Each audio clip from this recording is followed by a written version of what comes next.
Today, millions of people took to the street. 12 500 élèves dans les rues de Bruxelles. Ils se sont donné rendez-vous à 14h. Venus de toute la France, les jeunes manifestants se sont donné rendez-vous à Paris.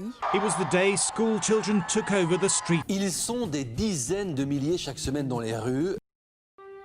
Pensez-vous que l'on fait cela pour vous embêter? Pour occuper notre temps libre?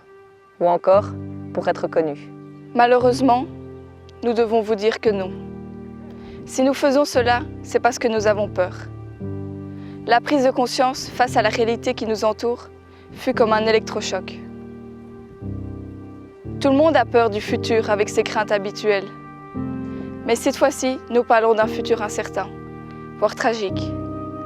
Un futur rythmé par des catastrophes naturelles, des épidémies, des pénuries, des crises sanitaires, des migrations climatiques, voire même des injustices sociales de plus en plus fortes.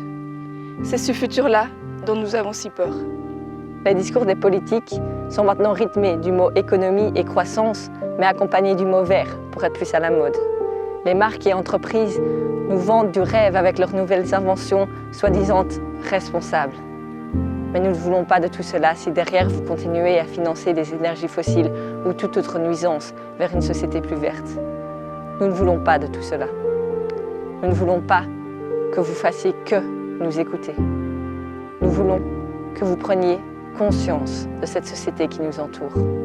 Cette société qui ne fait que primer pouvoir, croissance et argent. Toutes ces inventions créées, pourquoi? Pour un confort personnel, quitte à bafouer la liberté de certains individus, voire même prendre leur vie.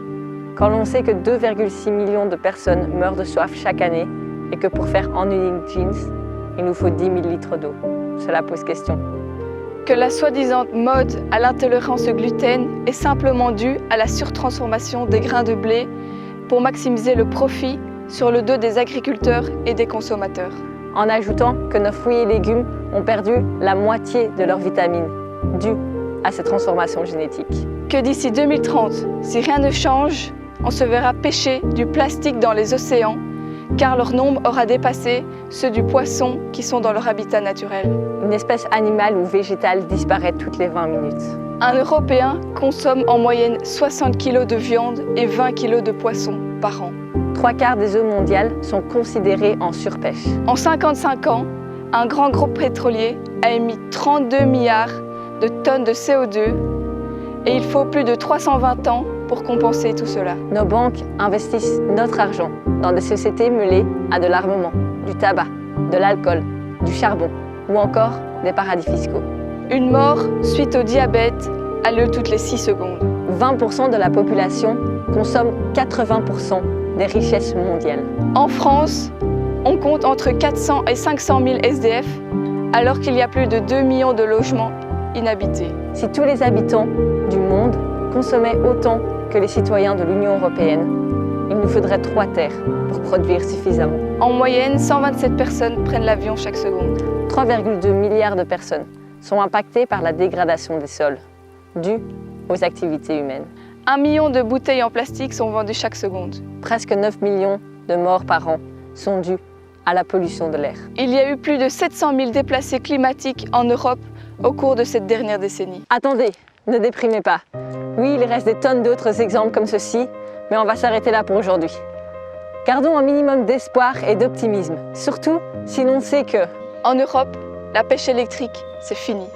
Ces dernières années, 18 pays ont réduit leurs émissions de CO2. On voit émerger des actions et initiatives de partout. Le progrès rapide de la technologie et de l'énergie sont en pleine croissance. Des espèces que l'on croyait disparues sont réapparues. Durant la première semaine du déconfinement, l'usage du vélo a augmenté de 44% en France. Une dizaine d'espèces menacées sont maintenant sur le chemin de retrouver une situation normale. Et le tigre sauvage est en pleine croissance. Alors non, nous ne perdons pas notre temps à vous ennuyer. Non, nous ne dramatisons pas inutilement. Mais oui, nous avons peur. Oui, il faut que tout cela change. Oui, on aime la vie. Oui, on a confiance en nous. Oui, on a besoin de vous. Alors ensemble, faisons changer les choses pour que les futures générations qui arrivent sur cette terre n'aient pas à se battre pour un futur viable. Mais surtout, aidons les personnes qui, à l'heure où on vous parle, sont déjà confrontés aux innombrables dommages de cette crise. Les jeunes ne sont pas parfaits. Les adultes non plus d'ailleurs.